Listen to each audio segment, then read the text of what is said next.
Hi guys, welcome to the J&J Boxing Podcast. I'm here with Jordan. We're going to talk about the recent card that happened this past weekend, the Day of Reckoning. So we're going to go through all the fights, our thoughts, our feeling, and what next for the winners and losers. So, what's your thoughts on this card? Well, I enjoyed it very much. It was good, obviously, me being here, you being the eyes and ears on the ground level over at Saudi Arabia. And I thought some of the results went how I thought it'd go. I hold my hands up, some of them didn't. But overall, it was very entertaining. A lot of knockouts as I predicted. So I think only two fights went the distance. Um, Not only that, but also I like the heavier weight classes. And I think the lightest weight class was light heavyweight, which is rare. Uh, Yeah, yeah. so starting with the fights, should we work our way up? Yeah, let's Um, work our way up. all right. Let's work our way up. Philip So, Hergovich yes. versus Mark Demori, the Dominator. So he didn't dominate this one, unfortunately, but you say you've watched it, or have you So I've watched it? watched it. I've watched it. When I was there, I missed the fight. But yeah, I've watched it. What are your It's thoughts, bro? what I expected, to be honest. Mark Demori, I think it's that's a disgraceful bout to be made if you're the number one mandatory for a world title and you're fighting Mark Demori before potentially fighting someone like AJ. I think if you're gonna fight someone like that, at least fight someone with the same dimensions. We're not asking you to take a risk. We understand that your world ranking's on the line, but Mark Demori doesn't offer anything. But like they say, you're gonna beat who's in front of you. He did what he needed to do, stopped him in a round. I think if that fight went over a round, I think question marks will have to be raised. But what I've seen, he did the job. Like you said before we came on the video, one thing that's obviously obvious is that he rabbit punches a lot, punches behind the head. It's the way he throws the punches. I think the referees really need to get on his case because in life in general, if you do something and no one tells you it's wrong, you're going to carry on doing it. So that could be a bad habit he's implemented in. So for his sake and other fighters' sake, he fights. You have to really be careful for that. So yeah, that's my thoughts really. There's nothing more in that fight. Hergovich done what he's expected to do. He's a number one, so you'll have a close eye on the winner of Fury Usyk, whether they fight him or they vacate. So what's your thoughts on that fight? Yeah, man, that was a classic right there. But in all serious, in all seriousness, you know, we spoke about this back of the head stuff. So I'm on his box rec now. Um, yeah, I think Gregory Corbin complained about the back of the head punch. Eric Molina definitely did. Um, and Rydell Booker may have done as well. I can't fully remember that.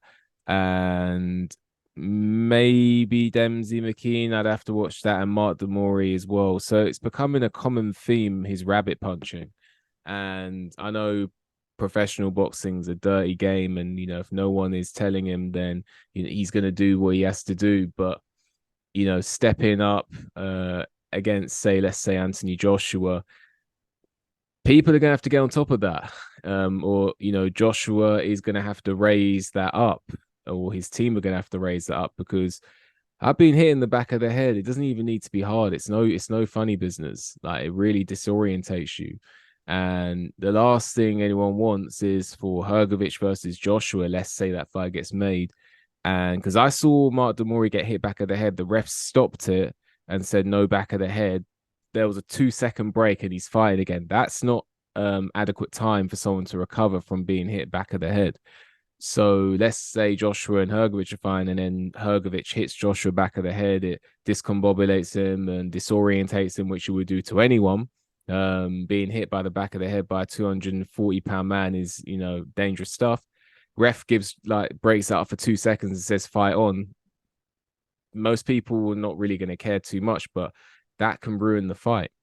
So people need to get on top of this rabbit punching. I think it's happened, you know, if one time you can understand it, but it's becoming too common to be a It's a common coincidence. occurrence in all of his fights we're seeing. I could go through the names that he's done it against. It really needs to be stamped out of the game. And yeah, if I'm whoever fights him next, I'm talking to the referee, I'm making it known. Even at press conferences, I'll bring it up. Just make it known. So that's really my thoughts on the fight. Expected win, needs to stamp that out, and we'll see what is next for the IBS mandatory. Yeah, and I think that if the Joshua fight does get made, I would put Joshua as a slight favorite. Um, I think that yeah, Joshua's slight favorite, but Hrgovic is a very, very live opponent, and I think that he's dangerous. I think that there are other redeeming qualities about his boxing repertoire that make him a credible opponent. And he's a risky opponent because no one really. I know he's appeared on big cards, but people still don't really know who he is, and he's not he's not a commodity. So it's kind of a all risk and no reward. Um, so from a matchmaking standpoint, maybe have a look at it, but I would still make Joshua a slight favorite in that one. Moving on to Frank Sanchez against Junior Farr. I think Junior Farr is now very much going to be an opponent type figure. But Frank Sanchez, what are your thoughts on Frank Sanchez's performance, and what are your thoughts on how dangerous Frank Sanchez really is? Because I think he could be dangerous, but I'm saying could. What are your thoughts? So this is another fight I didn't see live. I got there just a bit after. But with Frank Sanchez, I heard the fight up until round six was very stale, very lackluster. With Frank Sanchez, we've seen him hurt against lower level people. In his previous fight, we've seen him hurt. He's not the biggest puncher. He kind of fights in bursts, and you can't really do that at the top level. I think with Frank Sanchez, he's gonna be in the who needs him club. I think these B-level fighters need to fight these B-level fighters. We saw sort of a card similar to this on this card even against two other fighters, B-level guys fighting B-level guys. I think that's the only way you're gonna work your way up. You can't wait for a Mando shot because that's not gonna happen for a long time. He's supposedly 31. I don't believe that, but if he is that age, he's still got a bit of time, but you're gonna have to be fighting B-level guys. Like when you fought a Jagba and beat him, you should have pushed on and gone up. You've just gone backwards. You keep going backwards. If anything, a Jagba's got a better resume since he lost. Since he'd been fighting the C-level guys at other prospects. So with Frank Sanchez in the who needs in club, what he does next, I guess, try push for a fight against someone like a Caballero or Dubois. I don't see them happening. Maybe the Caballero one just because they're in the same position, but Dubois, there's no need to really risk that fight. So yeah, let's see what happens. I'm not jumping on the Frank Sanchez train right now. I think he's a good fighter. I think he's a dangerous fighter, but I think he lacks the pop at world level. I think he fights in bursts, and a good world level fighter will be able to control them bursts. I don't think he's active enough. So yeah, I think he waits to counterpunch too much. I think if a fighter establishes a jab against Frank Sanchez, I think they give him nightmares. Yeah, I agree with a lot of your points, and I think that there's just something that tells me that he does not hold a good shot. I know I said this before, and then he got hurt in his bout after I said that. I just have this feeling that he's going to get iced out in one round by someone. Um, his I just looking at him, there's something about it. It's just like when I was talking about Matmadov, which we'll get to. I don't know if I said it to you, but I was saying he has a small head and all this stuff. I don't know how he Yeah, holds a yeah, shot. yeah. Um, I just get this feeling that Frank Sanchez doesn't hold a good shot. And with his age, if he's 31, then I'm 18. So Yeah. like he's not 31, let's face it. So I don't think he holds the best shot, and I don't think that he just looks a bit fragile to me. I think that his work he does enough to win fights, but I don't think that what he brings is going to when we're looking at a subjective top five. I would still pick Andy Ruiz to beat him. I would still pick Joseph Parker to beat him. I would pick Zhili Zhang stylistically. That's interesting. That's a very Uh, interesting fight. um, Joshua, I would pick to beat him. I think he would be too strong. Usyk, I can see him causing Usyk problems actually stylistically. But I'd probably I pick think we need to Usyk to do a beat him. video regarding Usyk and Fury, regarding them two and their time at the heavyweight. But we'll leave that for another video. Yeah, man. But I think Sanchez, do you know what it is with Sanchez? I think stylistically, if you put him in the right fight, he could potentially maneuver his way to a title. But I don't think that it's a case of he's ready for all comers. I see someone icing him out in 1 or 2 rounds, in my They opinion. It got to could be be Joshua. careful. They've really got to be careful because with Frank Sanchez, I do genuinely think like if I was a champion or a top five guy and I was struggling for an opponent, Frank Sanchez is on a high right now, and yeah, he's dangerous. But I would actually, but I think someone this is not me being biased, but I think someone like a Joshua would ice Frank Sanchez because he's not active enough. With Ruiz, one thing he is, though he's very stationary, he as soon as you're in the clinch, he bursts out. He's fast. He's got this. With Frank Sanchez, he waits for you to throw his punch, and unlike Junior Farr, Joshua's not slow. Before he throws those shots, he'll be out of there. I think a lot of people misconstrue the way Joshua fights and says he's robotic, this, that. I think that's just all I think that's all just hate. But I think someone like that will give Frank Sanchez hell. And like you said, I think he could take someone like that could take out Sanchez early. I think that style doesn't do good against Sanchez. Like you said, he's got a weird build. He tries to fight with someone like he's got short arms, but he's got very long arms. That's why his work looks a bit rushed, a bit smothered, just because he has very long arms and he finds them hard to punch through that. So I think Sanchez is good, but I'm not. It's kind of the same case as Luis Ortiz. I'm not jumping on this train that everyone's avoiding him. But we'll see. You need a top level win. So if I'm him, I'll be pushing for people like Caballero, people like that, Joe Joyce, Dubois, that level of opponent, that top 15-ish level of opponent. Because once you beat them, that's when you're knocking on the door of top 10. Yeah, I think if they're careful, they can maneuver him into a title shot, but I don't see him being able to take on all comers. I see someone, it could be Joshua. Like I'm thinking of Joshua's style and looking at styles make fights. I could see Joshua, like it's funny because I could see Joshua knocking out Frank Sanchez in 1 or 2 rounds if Joshua started fast. But I can also see Frank Sanchez giving Alexander Usyk some problems. So styles Serious make issues. Yeah, fights. styles make fights. But yeah, we'll see what happens with Frank Sanchez. Now, this one really intrigued me. I was training, yeah, I was doing my little training. I was like, yeah, I'm watch this fight and I'm gonna go have my shower. And boy, oh boy, like that fight was over quicker than I expected. And that's Arsenbek Matmadov versus Ajit Kabayel. And that was the first one you watched, yeah? Yeah, that was the first one Take the I've floor, watched. bro. Take the Cool. floor, bro. So just before we carry on, I'm gonna upload videos of ringside of the stoppage. So guys, make sure you stay tuned to see that point of view from my point of view. Regarding that fight, I don't know if we did a prediction, but it's weird. That's not how expected the fight to go. I expected Cabell to give him spots of trouble. The movement, Matador's very crude, no hiding that. He was very crude, stiff. I thought Cabell would give him problems, but eventually Matador will catch him. We've seen Cabell hurt against Kevin Johnson. We've seen him hurt against Smacky in his last fight. We've seen him hurt, so you know he's definitely like vulnerable. But the fight didn't go how I expected it to at all. Cabell showed really good punch resistance to take the early onslaught from Matmadov.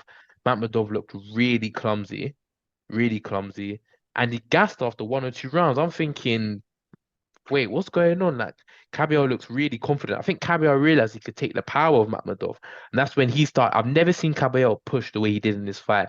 Normally, he's a back foot fighter, just willing to box for 12 rounds. He's never been a notorious hard puncher, but he realized Makhmudov is tiring, and I can take his power. Put the pressure on him and stopped him, and it looked like man versus boy in it in terms of boxing skills. Makhmudov looked really crude. Didn't like it to the body. It looked like a bully, really. When he gave it back to him, he crumbled. So that fight was very interesting. Matt Madov at 35, 36 is kind of like your title hopes have gone now. You need to kind of look for domestic fights in Canada against the Simon Keens, them lot, Dylan Carmens, if he's still active. I think that's where your level is at, to be honest with you. With Caballero, your European champion, I think you've kind of surpassed that level now. So it's kind of taking on now the B status guys like a Makhmudov. If you can land a Dubois fight, if you can land a Parker fight, take on those level of guys and see if you can cut it. Like I say, um, I'm not one of these people that a prisoner of the moment in terms of this guy's world level. No, you can't say that. But definitely impressed me from Cabello, and let's see where he goes from there. Like I say, I think he can take on those level of opponents, the top 15-ish, the B minus level guys. So yeah. Yeah, I think that Ajit Caballero, it didn't go the way that I thought, but when I look at it in hindsight, I can see sort of like ingredients as to why that happened because I had watched Ajit Kabayel and I think it was against Christian Lewandowski. Because there were the Lewandowski brothers. One of them, I think at one point both were undefeated, and then one actually went on to fight Fabio Wardley, and he was grossly out of weight. And he ended up getting knocked out in that fight. But in the fight against Lewandowski, I believe Ajit Caballero actually put the earmuffs on and went forward, and that was in 2016. And two fights were removed just before he fought Derek Chisora. Two fights before he fought Derek Chisora, and so I Yeah, knew he had that in his locker. But then I think he then reverted. He turned into this back foot fighter, or he was using that style more. Um, so that fight, the way that unfolded against Mamedov, I did think that he could make Mamedov miss and make him look clumsy for a few rounds, maybe like yourself. But I thought eventually Mamedov would get to him because of what you alluded to. He's hurt against Kevin Johnson. I think in a recent fight, he was on the brink of getting stopped. So yeah, I thought that that was how the fight would play out. Uh, but what happened was, again, you got Matt Madov and you got Wilder on this card. People fall in love with punching power, but there's so much more to boxing. And sometimes when the power doesn't work, what can you revert back to? So Matt Madov was going in there reckless abandon, no real respect, didn't try and set up a jab, and he was just trying to land those power punches. And Ajit Kabayel, unlike a lot of the previous opponents, had the boxing acumen to stay out of the way. And because there was a speed gap there, Ajit Kabayel was just, you know what, he set up the foundations of not getting hit, and then he started to land a few cute counters. And then he realized, I think once he realized the speed gap was, and he was so much faster, and two, he could see every punch coming. That's when he felt confident to counter, not just with one shot. First, it was one shot, and then it turned into combinations he was yeah, countering yeah, with. yeah. And then I think once he landed the right hand in round three, I think then he realized he could hurt Matmadov. And I think once he realized he could hurt Matmadov, he decided to come forward a bit more. And do you know what? I was watching the fight thinking, it's going well, but is this going to be his downfall? Like, because I see him trading a couple times with Matmadov, and I was thinking, Yeah, yeah, yeah. If you is get it going to, caught just once, you never know what can just happen. yeah, and I thought that might be what happened. I was it's going so well and he's going to get clipped, but I think once Matmadov was on his back foot, his power was gone. I think Matmadov, you see, he's got this physique. It's interesting with body mechanics. He doesn't have a physique for having a tight guard. He's Yeah, like, yeah, yeah. it's like he hasn't got that type of physique. So he was against the ropes trying to have a guard, but his body mechanics like kind of didn't let him. It's really strange. Like someone like Derek Chisora, like if he does this, you can't really, there's Same not with much. Dylan White. If them lot do Yeah. it, you can't really get around their body. But with Matmadov, Yeah. he's got a long torso with relatively short arms, so that's not really effective. So So he was there like with the high guard up, and he was just so easy to penetrate. And now we know his Achilles heel, which is the body. I was literally And gonna say that I was really impressed with Caballero, how he identified that Mamadov did not like it to the body. And sometimes with fighters, they get too excited and just notoriously headhunt, constantly headhunt. Caballero knew where his bread and butter was, and he just went to the body, and that's what ultimately won the fight for him. mm-hmm. And that's it. Once you realize the body, that was when the fight was over. And I Yeah, think a combination of weakness to the body, never being in that situation as a pro, and also his tactics when hurt were the reason why he lost that fight because he never tried to hold. he just He stood there with his chin in the air, just trying to land a straight shot, and I was just like, "What are you doing?" You can clearly see he's never been hurt like that because he didn't know what to do.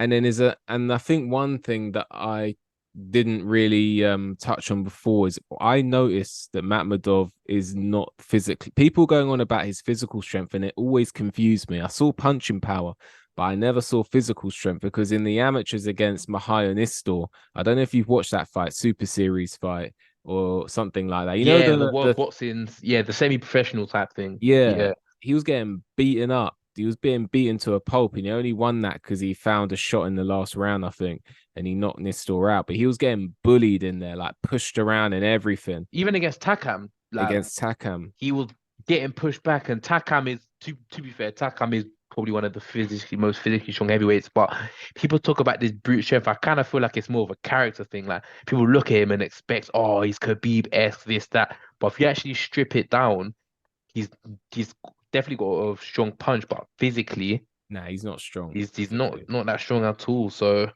another one bites the dust out of these B grade guys. Cabello moves on, Mamadov goes back. Let's see now what happens. Cabello's now's got two good wins. Chisora at the time was a good win. Mamadov now is a good win. Hopefully he's not going to end up again just being pushed to the sidelines.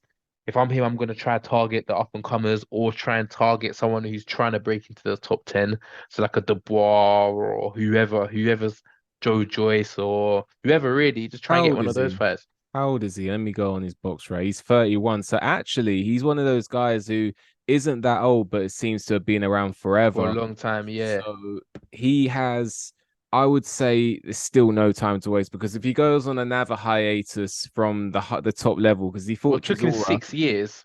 and then 6 years, then you're looking at 37. So it's time to stop wasting time, and he needs to Yeah. target either a mandatory spot, or even try and entice a voluntary. But with that performance, I think a voluntary is unlikely.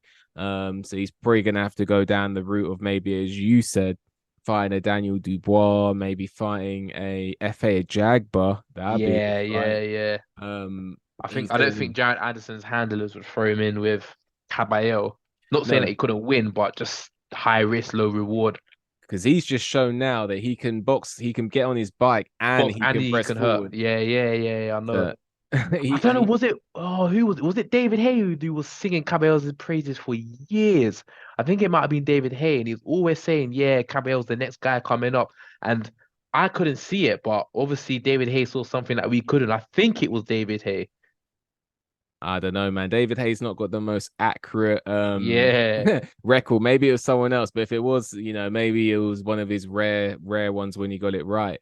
But he's saying that Hergovich should be champion by now. Hergovich should be calling David Hayes saying, "Stop saying that, man. Stop saying that." yeah, Whenever Hayes says it, it ain't gonna happen. But on a serious note, I think Ajit Kabayel, he's a dark horse potentially. He's now shown his dexterity. He can go backwards, he can go forwards. He probably has a bit of pop in his punches when he's going forwards, because I'm yeah, guessing the power goes out when you go backwards. So going forward, he probably actually has a bit of punching power there. I like his jab, a right uppercut, and I think he did something else and then threw another uppercut. It was a neat combination, and then he went to the body. I have to watch it again.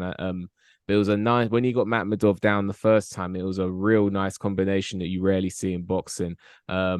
And I think, yeah, he's got legs and he needs to run. He needs to go and find either FA Jabba, or he needs to chase something. He needs to chase who was the other one I was saying before that? Even like Frank Sanchez, FA Jagba, Daniel Dubois. These are the type of fights he needs to be looking at.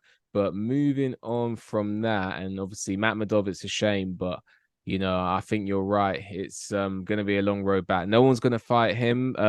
But when he does, whoever does fight him will be targeting that body, and will be saying, "Do you know what? He might knock me out, but if I'm still there after one or two yeah, rounds." yeah, exactly. Um, Yeah, but this fight here, the most interesting and intriguing fight on the card, Daniel Dubois versus Jarrell Miller.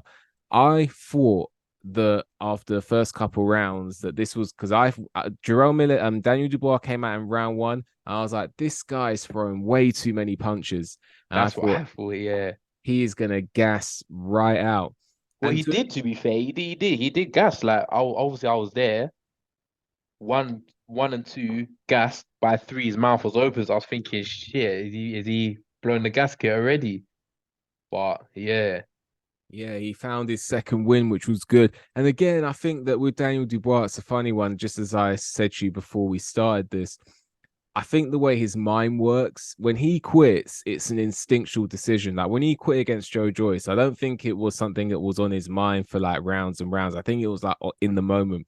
With Alexander Usyk, again, I don't think he made that decision like over the course of 30 seconds. Right, this is getting bad. I'm going to quit. I think he just did it. With Jarrell Miller, so I think what I'm trying to say is it has to be in the moment decision, and that in the moment decision for whatever reason did not occur in the Jarrell Miller fight, and that's why he carried on, because Jarrell Miller, the type of person I think Jarrell Miller makes quit are people who I'm not a bit bright, a bit more clever, and they're thinking that this is tiring, this is too much, or like it weighs down on a thinker. I think the pressure style.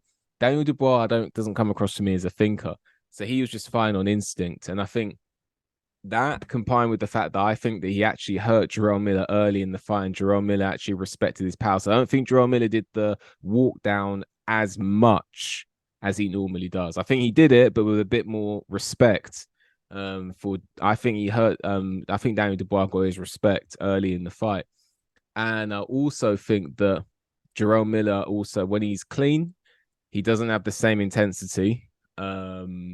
He doesn't have the same accumulation, and he doesn't move his head like he used to. He used to do some Muhammad Ali Yeah, yeah, impression. yeah, yeah. Um, so I think Well, yeah, he's not really gonna move his head because he was 330 pounds. It's crazy. But sorry to interrupt you, but in no worries, terms man. of that weight quickly, I was expecting more strength for Miller just to throw off the bar. But to be fair, the bar more than handled it himself in terms of weight. Like it wasn't 100 pounds weight difference strength Now I was at all. surprised. I was Yeah, yeah, I thought if yeah. anything, Daniel Dubois is pushing this guy, Yeah, and exactly. Jerome. Yeah, yeah. I was surprised. Like Jerome Miller wasn't using his physical strength as much as I thought, but honestly, I think the main components as to why Daniel Dubois won that fight is because one, he got the respect of Jerome Miller. I think Jerome Miller early on in the fight was like, you know what, like I can't really just like walk all over this guy. I can walk him down, but it's gonna have to be like respectful and conservative and watchful. I think Jerome Miller off, since post his bans, he hasn't had the same intensity. He's a bit more flat. He doesn't throw as many punches, and the punches don't have the same power on them. Because I was watching the body shots he threw against Bogdan Dinu, for example. I also think that Jarrell Miller, with his weight, like I think he was potentially, if he was on something, I think he probably took something to make his joints to make him more bouncy. There are things you can take that like lubricate your joints as well to make you more springy. Because before he was bouncing around the ring a bit more, he doesn't do that anymore. He's literally just plodding now. So Yeah, I yeah, think that yeah. he's more flat, couldn't throw the same power on his punches, didn't throw as much. This is a diminished version. One thing I'll give Jerome Miller, yeah, is he's got a chin. That's one. Oh, serious shin. Yeah, that's the one thing. But he did look. Did you see him look at the ref when he got hit with the left Yeah. hook? So I've got the video. I'm gonna upload it to the channel, but he got hit with a left hook, looked to the ref. I think, to be fair, I think there's only like 10 seconds left. Obviously, the ref didn't know that, but I don't think he would have gone down. But I don't. you can't complain with the stoppage in it. He wasn't answering back. The ball's a heavy puncher. He was kind of taking a beating for the whole night. So it's, but yeah, we both got our predictions wrong, but I thought the bar would win early on stoppage, but I did think ultimately the bar would win on stoppage just because what I've seen of Miller in his two combat fights was more of the same what I saw on Saturday night. Didn't move his head, didn't move his body, and Dubois, a big enough puncher, I think, could stop him. So yeah, Miller's got a chin though, like you said. I can't dispute that. Miller has got a chin because Dubois is a heavy hitter. So for him to just be eating those shots, coming at Dubois as well, not like he's getting caught. He's actually coming at Dubois and he's been taking them early. Fair play to Miller, but it's kind of what I expected. I kind of think Miller came for the payday. I'm not sure if we saw an interview, but Eddie Hearn said he's surprised how much Jerome Miller's eating at the Five Stars Hotel. So when I heard that, I was like, yeah, this guy's coming just for the payday. Yeah, I mean, possibly. I mean, he probably wanted to see, what, if Dubois not about it, and I'll try and win. But I think in round 10, he almost assumed the journeyman mode, like where he was just like, when journeyman sometimes against prospects and they're like, I'm not hurt, they're smiling and they're not throwing anything. I think maybe mentally he checked out by round 10 and he knew he weren't Yeah, going to win. yeah, Because yeah. I was thinking, you need a stoppage, and I can't see it happening. And I actually thought this was kind of funny. I was making my food watching the fight, and I was like, Jerome Miller needs a stoppage here. I don't think he's going to get it. And I think if anyone is, it's going to be Daniel Dubois. And I see him at Jerome Miller against the ropes, like sticking his tongue out. And it was almost like he knew he kind of You knew the time accepted was the coming. role. Yeah, yeah, yeah. Um, and I think he did look at the ref. Only he knows why, but it does look a bit like he was looking at the ref to stop the fight. Um, and then yeah, I think, but with regards to the stoppage, you made a good point. I think that it was potentially a soft stoppage, um, but it's elementary because there was only going to be one winner. But Yeah, yeah, exactly. Daryl Dubois, that could do wonders for his career, honestly. Definitely, because he came through some rough moments. Not hurt, but he was definitely buzzed a little bit. For him to come through that and just come storming back out, like you alluded to the point, because he doesn't actually think that much.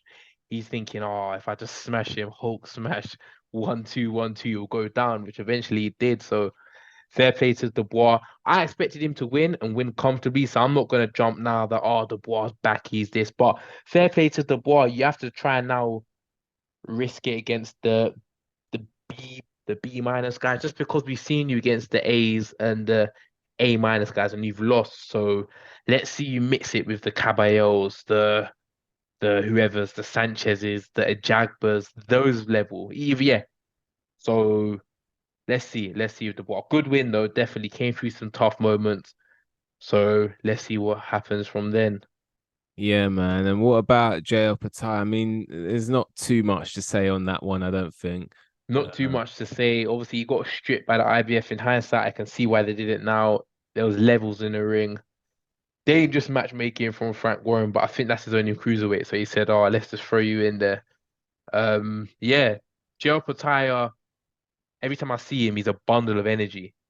Gets hit sometimes, but doesn't matter. Took a big right. I've seen him. Oh, he got his jaw broken by Maris Brader, so he's definitely hittable. But has good athleticism, bounces on his feet, in and out work. And if you're not on your game, he will stop you. And but to be honest, with Opataya, you can only beat who's in front of you. So the way he's dispatching these domestic level cruiserweights is how a world level fighter should be taking these lot out. You should always show them his levels between domestic and world level. And he has knocked out Jordan Thompson in 4 rounds and knocked out Ellis Oro in 1 round. So yeah, let's see what Opataya does next. He's been stripped, so let's see if he forces the Braiders rematch. Let's see if he goes for Gulamarian or any of the champions, Billam Smith. But fair play to Osaya, did what he needed to do. yeah, man. And I suppose it's similar to Bivol. He just kind of went through the motions. I mean, not in terms of performance, but in terms of result. He had a opponent who he was supposed to beat. He beat him, and now it's just a case of him versus the winner of Batervia versus Smith. But I'm not sure if you saw that Bivol fight. I see him get visibly hurt by a body shot by Oh Lyndon yeah, Arthur. yeah, yeah, yeah, I yeah. The saw body, that. I was like, wait, is he hurt? And he was definitely hurt. Like and he he took a backed step off. back. And with Lyndon Arthur, it's always been a mentality thing. He doesn't, every time he fights, he seems a bit too relaxed. Like if I'm Lyndon Arthur, I'm losing every single minute of this fight. Try and step on him because he was Yeah, definitely hurt. Definitely hurt. He stepped back. He was Bivol won, but I know he's not the type of fighter to take you out. But I would have liked to see him get a stoppage against Lyndon Arthur because Lyndon Arthur is no disrespect to Lyndon Arthur. Like I said, I'm not a fighter, but he is no great shakes. We already know what level he's at. He's fringe European level lift that. You as a world level fighter, you shouldn't be getting hurt. But I know you can get hurt as boxing, but if I'm being extra critical, you shouldn't be getting hurt and you should be winning by stoppage realistically. But I can't critique Bivol. Fair play, won the fight convincingly. Did get hurt, but didn't really make a big deal out of it.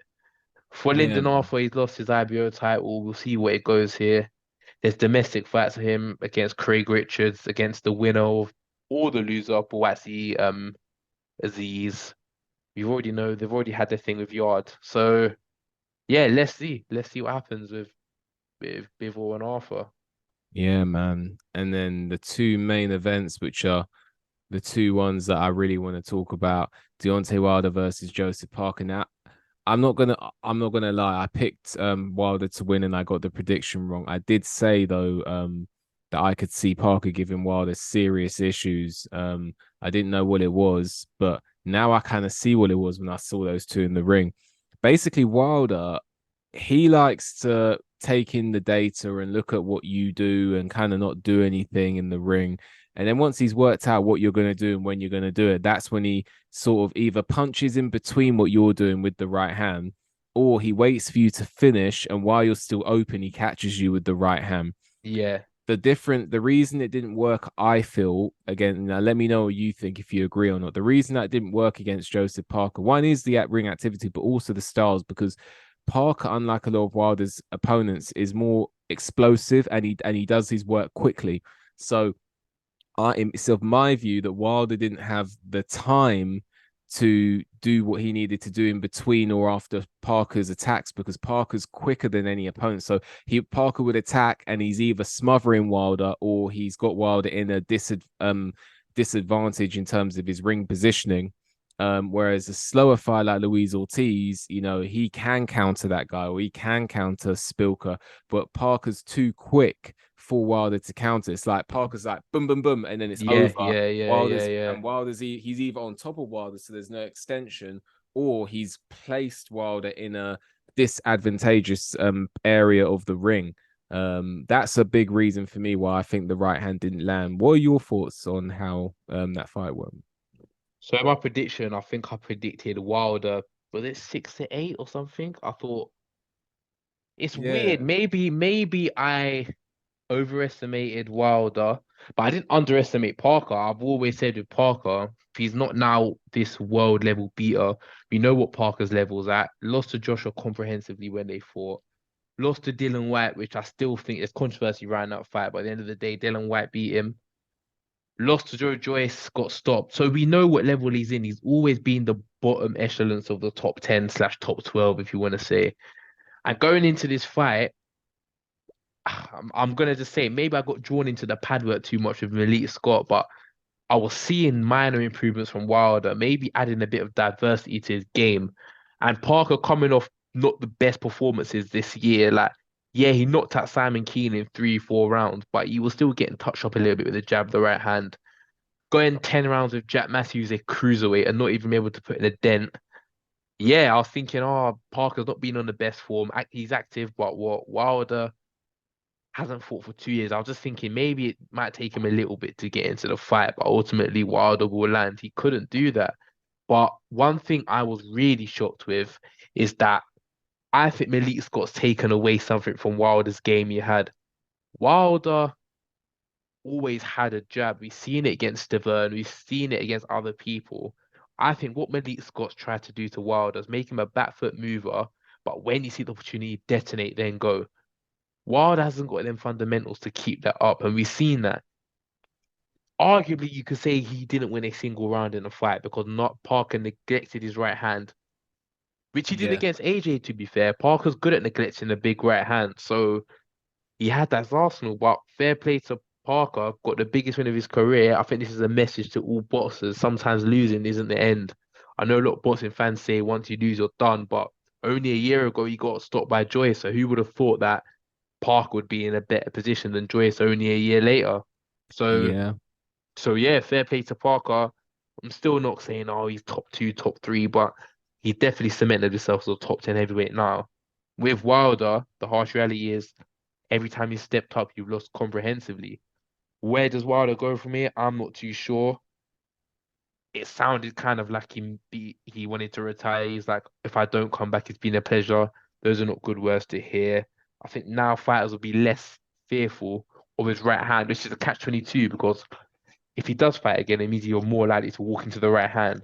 But if they don't respect you and they make it more physical on you, Wilder's not a physically strong guy. He's 215 pounds. He's 6'7", got the smallest legs I've seen. So it depends. Let's see where they both go. Good win for Parker. Let's see if Wilder can come back. Absolutely, man. And do you know something? You made a good point. I think boxing fans, they're so reactionary. Like with me, I don't think this is necessarily the end of Wilder. And secondly, I don't think this is like the second coming of Parker. So I think that what you saw today was Wilder a little bit worse than he used to be, but not a million miles off. I think this is pretty much almost the same Wilder that fought Luis Ortiz a second time. Yeah, it is. It Um, literally is because that Wilder didn't do anything as well.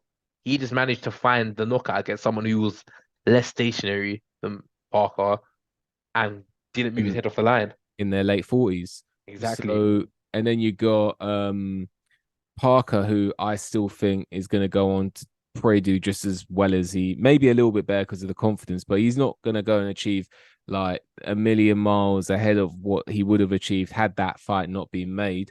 So I still think that Parker's ceiling is very similar. I just think you saw a stylistic matchup. You also saw Wilder's flaws on display. And Wilder, take away the Fury fights. If we forget about the Fury fights, because Fury's dimensions and physical stature and mechanics made Wilder work. Mark Wilder was forced to work. But if you take the Fury fights aside, that is always what Deontay Wilder does. People go on. I don't know what people are watching. People saying, "Oh, if you put Wilder on his back foot, he's not as good." Wilder's always been on the back foot. He's always been this guy that's been on his back foot, like not doing much, keeping out of harm's way, and then finding a home for that right hand. People seem to have this impression, like commentators have seem to have this impression that Wilder's this come forward fighter that like almost like a pressure fighter. Yeah, Like, yeah. like when is that? It's crazy. Like some commentators, just because they're commentators doesn't mean they know what they're talking about. Always remember, and this is going to be off topic. Kubrat Pulev versus Huey Fury. And one of the commentators said something like, "Yep, Huey wants to stop Pulev getting on the inside. That's where he's really good." And I'm like, "Have you ever watched Pulev If box before?" Pulev, yeah, exactly. Inside, that's his worst thing. Do you know what I mean? Like, Yeah, yeah, oh yeah, because you see Pulev on the inside throwing short punches and uppercuts. Nah, he's on the inside. He just holds and rabbit punches you. But yeah. so commentators, they kind of like don't know what they're talking about a lot of the time. But kind of back onto the topic. I think Wilder, he's got the same ceiling as he always had. Like, I think stylistically, like people say it's over for Wilder, and maybe it is in terms of his decision, but I still pick him to beat Andy Ruiz. Because Ruiz, unlike Parker, Ruiz is slow-footed, doesn't move his head. That right hand will touch Ruiz. If I know it's boxing style makes fights, but if you're seeing Chris Arreola put Ruiz down, and Yeah. Ruiz is so stationary, and he is stationary, he doesn't move his head. He don't have the body mechanics to move his head. We're talking about body mechanics, and Jarrell Miller, for example. Ruiz's stature makes it really hard. He Hard can't to bend move at his the head. That's waist. why Um, he tries to, but it just never works. so I he think will yeah, get. like you're right. Yeah, styles make fights definitely. I still pick Wilder to beat Ruiz. I think that Wilder, people are gonna laugh, man, but I think he could give Usyk problems. Because of that southpaw orthodox and the right hand. Could give Usyk problems. Not as confident after watching the Parker fight, but I still think he could give Usyk problems. I still think he Um, beats someone like a Joyce. I still think he irons him out just because yeah. Joyce don't move his head. Yeah, Joyce has pressure, but you're gonna walk into a punch and Joyce, as we've seen, get hit hard. You can't dine out on your chin all the time. So yeah, Wilder's definitely not done, but it's gonna be a long road back to the top of the division. I say long road. If you get a win against Ruiz and knock him out in devastating fashion, you're kind of back. Yeah, So that's the it's thing. just it's just the you just have to pick the fights good. Don't fight someone who's a high risk, low reward. Try and get a Ruiz. Ruiz is going to be full of confidence. He hasn't fought in like 2 years. Kind of your problem. Kind of Wilder's own problem. You've not fought in a long time. Inactivity could be an issue. So just try and fight Ruiz. I think that's a good fight. Yeah, I've got a question for you because I was flicking through YouTube and someone said something. Do you think Malik Scott has turned Wilder into Malik Scott? Okay, so Malik Scott, I've been seeing his Instagram. I've been seeing this, and he talks like he's a philosopher. But his two main charges in Gerald Washington and Wilder have lost. And I think they're taking sweet science a bit too far. Malik Scott was always a skilled heavyweight, but he just never had the physicality. Washington, he's gay. Yeah, I would say he has. Long story short, I would In say he terms of has. Just running and yeah, I think he has because Wilder's on the back foot thing, just trying to wait for the right moment. The right moment didn't come, and there was no plan B. So I think he has. I think Malik Scott in terms of a mental side of you is good for Wilder, but in terms of an actual physical preparation, I don't think it's good because he's calmed down what made Wilder so dangerous. Without that right hand, Wilder's fuck all, and we saw that. did you see the right hand that Wilder tried to throw in round 12 when he literally stood? He didn't even have his feet apart. His feet were together and he went like this. And he like, Yeah, do you see that was crazy yeah, technique? yeah, That yeah. Like I say, with Wilder, you can't teach an old dog new tricks. If you're not good at something, refine it, but don't completely try and change it. I just think there's no point. And with Wilder, it shows you can't just have a right hand. You need to do more than that. So let's see. I don't think he's over because, like I say, one win can rejuvenate your career. Look at Parker. Yeah, Parker got stopped. Like Parker's loss is worse than Wilder's, just because Joyce at the time wasn't really proven. Got stopped as well. Wilder lost the UD. Yeah, he got hurt once or twice, but showed good heart to stay in there when Wilder hit him, when Parker hit him with that overhand right. So he's not done. You just need yeah. to make the right fights. But time is ticking. You are 38. You got to fight Ruiz or Zhang or someone. I think Zhang will knock out Wilder, but I think just that's fight someone like that. 50-50 potentially. I think it's 50-50 for a few rounds. In fact, that's actually a very interesting fight we should talk about. But I think with Deontay Wilder, we will know in his next fight whether he's done or not. Because I do If he think fights again.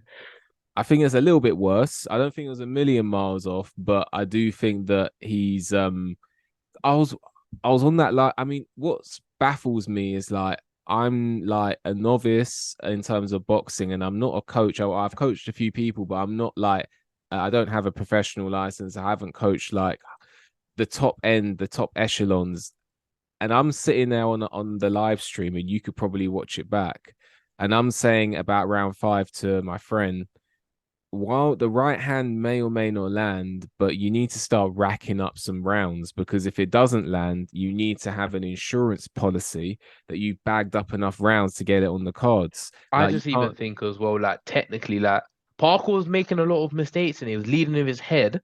Like you can't do what if Parker fought Joshua, not even being biased, but if Parker fought Joshua the way he fought Wilder last night, he's actually going to get knocked out. You know why?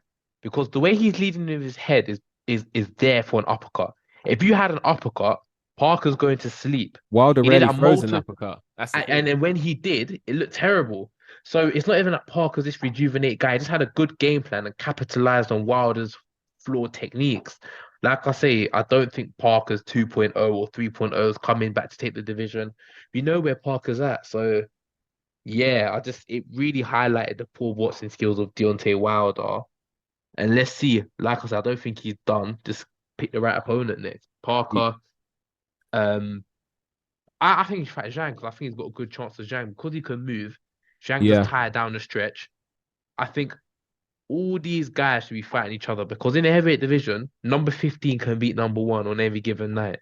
There's not no clear number one guy in the division. So let's see. Let's see for both. Let's see for both. yeah, man. Just concluding that, I think you're right. Wilder, it's not over, although his next fight will be very revealing. I think it's not over for him. There are plenty of fights he could still win. I think it was stylistic. I think that Parker, I think ring activity played a part. I think that Wilder's age may have played a part in it. I think Parker, he's been active and he's technically proficient enough. He's no wizard in there, but he's technically proficient enough to have come up with a sufficient game plan Yeah, do you know what I call it?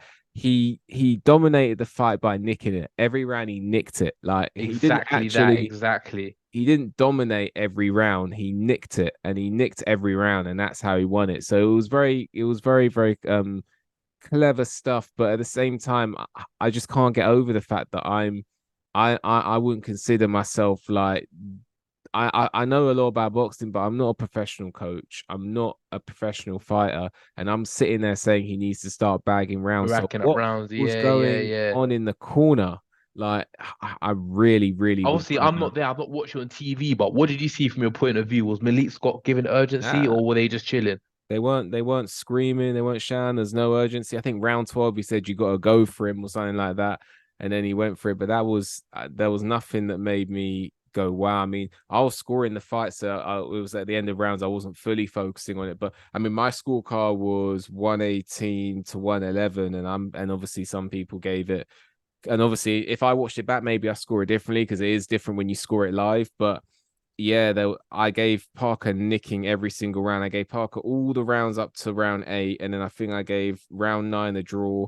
I gave round 10 to Wilder, and then I gave round 12 to Wilder. But I think just from memory, if I went back and scored that fight, I may even change my opinion on that. Yeah, So, you know, it was a one-sided fight, and I don't know any. If I was in Wilder's corner, I think if you were in Wilder's corner and it got to round six, you would say get on your jab and start winning some rounds. So yeah, what yeah, went yeah. on in that corner, I, honestly, God knows. But yeah, I think both.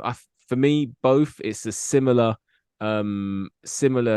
ceiling, but obviously Parker's in a better position, Wilder's in a worse position. Just one question before we move on. Do you think because Wilder didn't get knocked out, they may give Wilder a knockover job and still try and make the Joshua fight?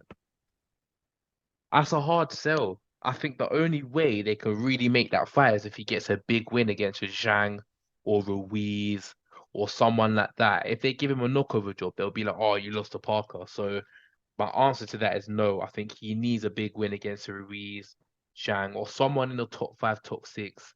Then they can make the fight. Is that the fight that never was? Then you reckon? Yeah, unfortunately, I think the best time would have made it when they're both undefeated. Yep, Both. That would have been huge. Like if that fight happened in 2019 when they were both undefeated, that's breaking all box office records within the UK. That's massive in America. They'll do that probably in America as well. That's a big. That's bigger than Fury Usyk right now. definitely, bro, definitely. That fight would have been huge. Like, oh, just thinking about it now, that fight would have been huge. Such a So shame, they man. they always say in boxing, strike while the iron's hot. And off topic, but we could be seeing another fight soon. Undisputed, that couldn't be happening.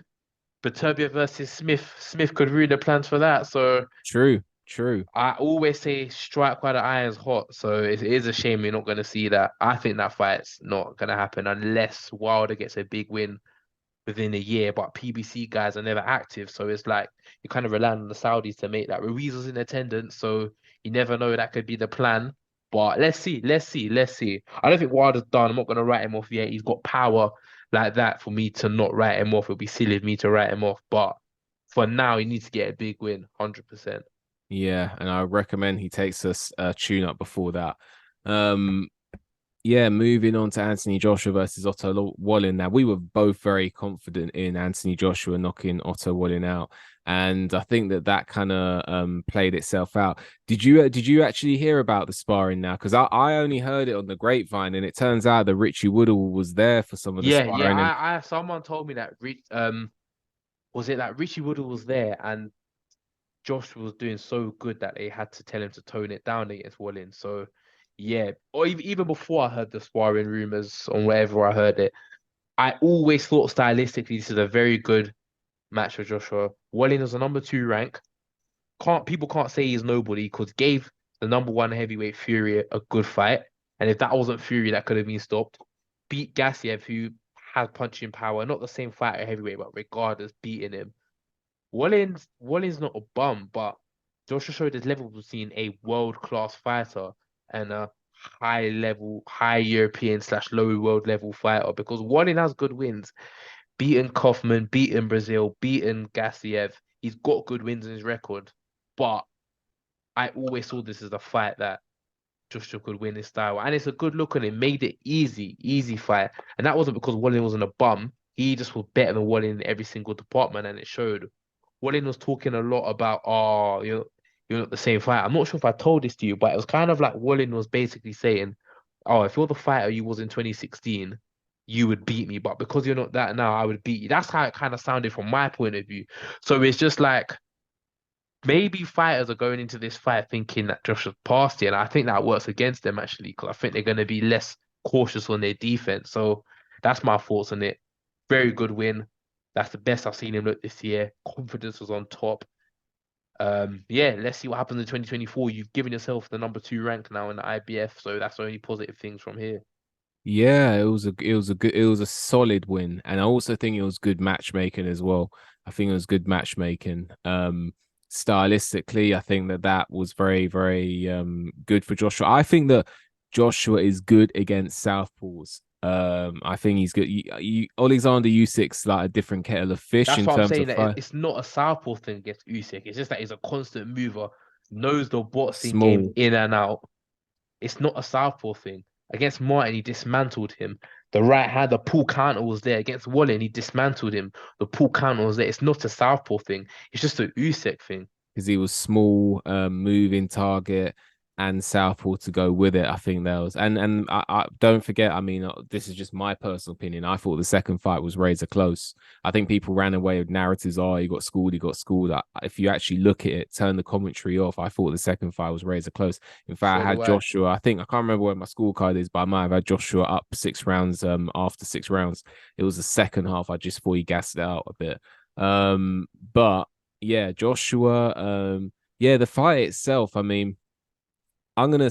I was looking at the orthodox southpaw element of the fight, and I actually thought Otto Wallin. It sounds crazy. I thought that he had the better foot placement and his hand and his lead hand control. But the problem was whenever Joshua hit him, he just went flying around the ring, so that all goes out the window. Like that's what he's, you can stand here like, oh, my foot's on the outside of your foot, oh, my hand's here, I'm controlling your lead hand. Joshua's like, cool, right hand, and he's just flying around the ring. It didn't But I matter. also think that's because Joshua didn't care what Wallin was coming back. I think he was just looking to get his shots off. Knew Every they would time affect him.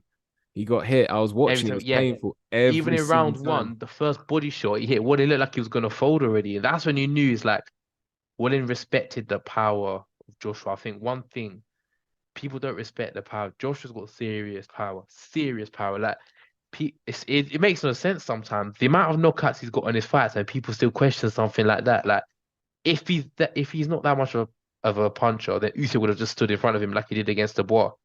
Obviously, he's got respectable power, more than respectable. With that top three hardest punches in the division, and Wallin knew straight away, nah, like I can't take this. I'm not sure if we saw Wallin's face after 5 rounds, walking back to the corner. He looked like a beater man. He looked dejected, and for someone talking all of that, I wish his corner sent him out for one more because I did want him to see him touch the canvas, just because he was kind of disrespectful, talking about past fighter finish. So yeah, good fight, good win.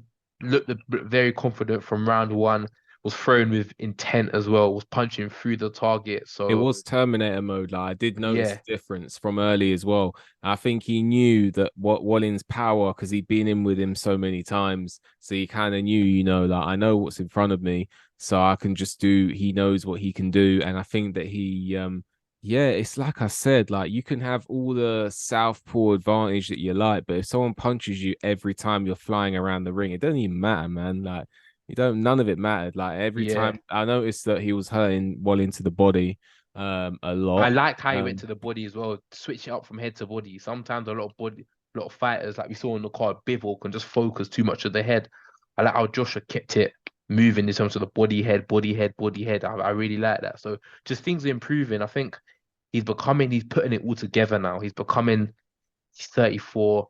He's had 30 fights. It's all coming together. All the experiences, good and bad, you're putting them together. And I'm seeing like a composed, mature performance, switching it up, lead hand down. So you're shooting the jab from the waist so the opponent can't see that. So yeah, I think he's putting it all together and I'm looking forward to 2024, definitely. yeah, I think that it's crazy. Boxing fans are so reactionary because before it was Wilder, not Joshua, and around, and now it's like Joshua's the man, and it's crazy because the boxing fans are just so reactionary. That's what Objectively, also kills the sport as well. With UFC fans, I think they can't, with UFC fans, they respect the fighters more. That's what I realized. Boxing fans don't respect the fighters. They think it's just easy. They think it's just chess. With UFC fans, they can respect that a fighter could lose because style A might be harder than style B. But I think boxing fans really need to chill out because Wilder, in my opinion, he's not done. If he gets a win against Ruiz, he's back on top. yeah, and I also think that Joshua, um, the fight he needs to be chasing is, in my opinion, Tyson Fury. Um, in terms of like winnable, like in terms of styles, in terms of the top level, I think that he should be chasing Tyson Fury because stylistically, I think the Fury fight, I've said this for a long time, is very, very winnable.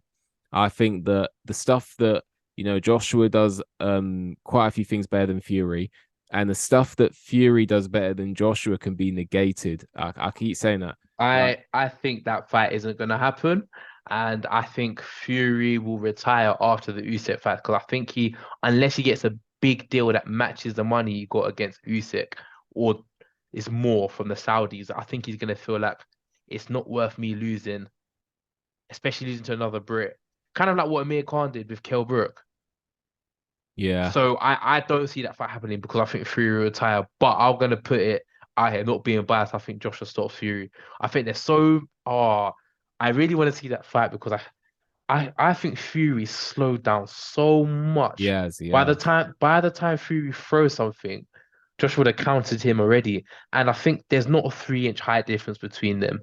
Everyone says Fury's 6'9". He's not 6'9". He's not 6'9". There's an inch and a half at best. Yeah, he's got longer arms, but those longer arms will like Josh is a very good puncher for mid-range and the inside. Fury wouldn't be able to deal with that. So I really want to see that fight, but I don't see that fight happening because I think Fury will retire after the undisputed. But like you said, I'm gonna say I think Joshua stops Fury. Honestly, I think he stops him. Yeah, I think it's a very winnable fight. I think that Fury the way he slowed down, and it's not just the Ngannou fight, because I was saying it from way back, the Chisora fight, like he's been slowing down since then, the third Chisora fight. I think that, yeah, based on what I see, I'd pick Joshua in that fight. I picked against Fury in a lot of fights these days, but Fury, I think Fury knows this. He One knows thing, it. That's why I've always said, I'm not sure, even when I first like properly started talking to you in the gym, I said, me personally, I don't see Fury Joshua happening just for the fact that Fury knows that if he fights Joshua, it's a very good chance he can lose. And now the public perception changed, but at the time, people weren't rating Joshua, so it was like a lose-lose situation. Now the public perception changed. Now they're like, oh wait a minute, this could be really competitive. So I hope if Fury beats Usyk, the public pressure and the Saudis put up enough money for him to be like, okay, I'm gonna give Joshua a shot. I don't think it will happen, but I pray it really happens because I think that fight for Joshua, I think it's be a hard fight. Fury's not a bum, but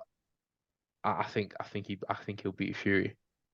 yeah, I can't lie. I think the Fury fight's easier for Joshua than the Hergovich fight.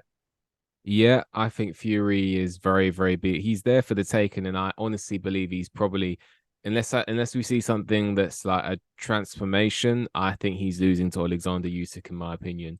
But and one thing I want to say before I forget, because we were talking, going back to what we were saying about Joshua and Wilder, how big that would have been. I don't think people are really interested in Fury outside of hardcores. 100%. I was literally gonna say that I've got Who's friends. talking about it? I was actually gonna say I've got friends caring more about Joshua Wilder fighting on the same card than they do Fury Usyk. Normally with big boxing days, people can tell you when they're fighting. I remember when Joshua Klitschko fighting, people knew the date when they're fighting. Me as a boxing fan, I know it's in February, but I can't actually tell you what date it is in February. I just know it's in Riyadh season. That's it, because I was there. If I didn't go there, I couldn't tell you when they're fighting. No one actually cares about it. I think pay-per-view numbers, I'll be surprised if it does a million in the UK. It probably could, to be fair. TNT is a big platform, but I think it should be doing a million if it's an undisputed fight. But no one actually cares about it. Like I say, if before Saturday, if there was a room between Joshua Wilder, Fury Usyk, a casual would rather watch Joshua Wilder. Yeah, yeah, People don't care about it, and I think heavyweight boxing needs Joshua at back at the top. So I'm happy he got that win. Not even just I'm just being as a neutral. I'm happy he got that win, deserved. We need to see him versus the winner of Undisputed. As a fan, I hope it's Fury because I want to see the All British showdown, and I think it's an easier fight for him than Usyk. So yeah, I hope that Fury wins for the sake of that. Do I think he'll win? That's for a different video. But yeah, man. yeah, I need to see that fight. But my gut feeling is, unfortunately, I don't think it will happen because I think Fury knows it's too much risk for not a lot of reward unless the Saudis put up.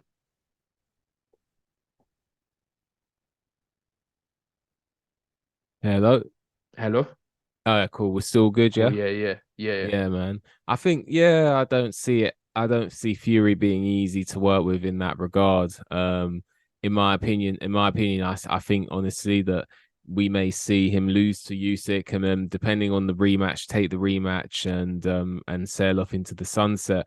I think just before we finish, I want to, because we haven't touched on this, Joshua's next moves, or let's start with Otto Wallin. Is Otto Wallin condemned to be the gatekeeper? Is he the next gatekeeper that Gerard Anderson's going to go through, and that say Richard Torres just pulling it out there? Is he? Is that Wallin's role now? I don't think he's relegated that far, to be honest with you. I still think he's in the same level as the Caballos, the Caballos, the Sanchez's. I will still say they're like lower class B because he did go. It's not like he lost to a bum. He lost to a former champion, top three heavyweight.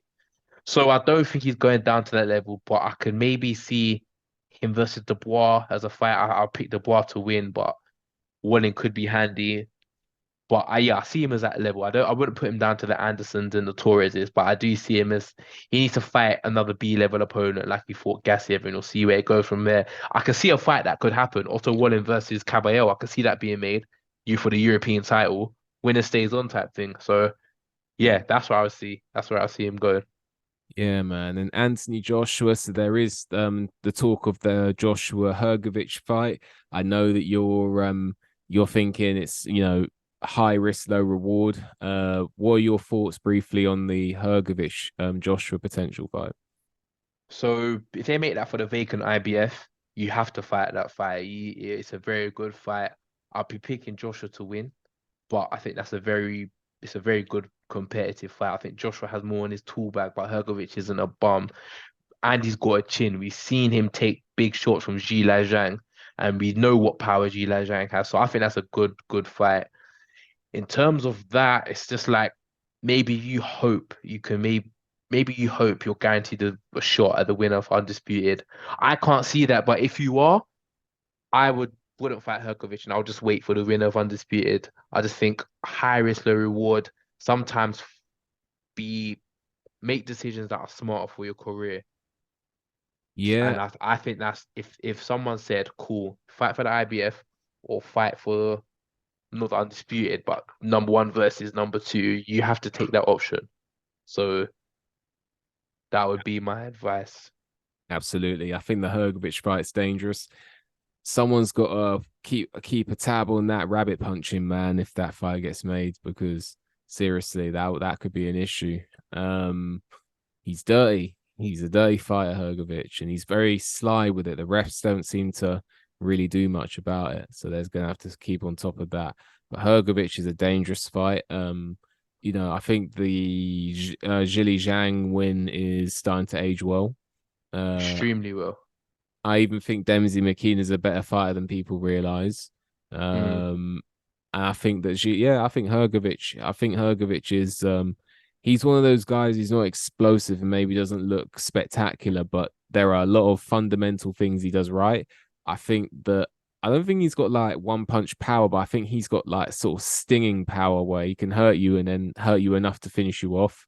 Um, I think he's got solid whiskers, and I More than think solid whiskers. Zhang's a huge puncher, and yeah. he wasn't close to going down against Zhang, so he's got a good chin. I think this whole notion of Hergovich this, Hergovich that, like he's a solid fighter. I I know think it's only sparring, but we've seen the video of him smashing up Wilder when he was only 20 years old. Like, yeah, yeah.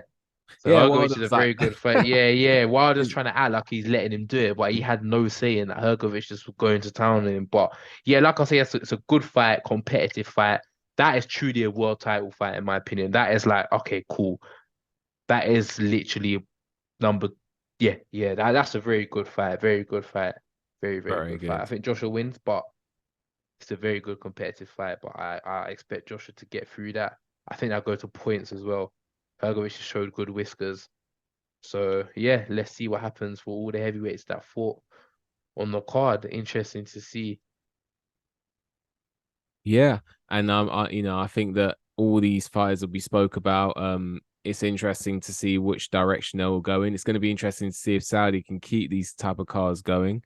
And I haven't checked the undercard for Usyk Fury, but I'll be interested to see what that looks like. And yeah, I know you spoke earlier on in the fight, earlier on in the video about a clip for Dubois and Miller. Maybe I'll put that in the link in the description for people who want to Yeah. watch that. So you can go Also over got a and clip watch. of Caballero stopping Matmadov. Yeah, man. Um, Wallin's corner pulling him out and Parker buzzing wild. I've got all the clips point of view. So guys, just check out the links below to see it from the crowd point of view. Yeah, man. Well, I hope you guys enjoyed the video. We'll be posting more and more content coming. Um, we hope that you enjoy the Saudi Arabia footage, and also make sure you check regularly, come back and check regularly on the channel, because we're going to be posting more and more and more. We're going to keep getting stronger and stronger and stronger. So make sure you like the video, subscribe to the channel, leave a comment, hit the notifications so you get notifications when we bring out new content. And with that, enjoy the rest of your day, and we will see you on the next video.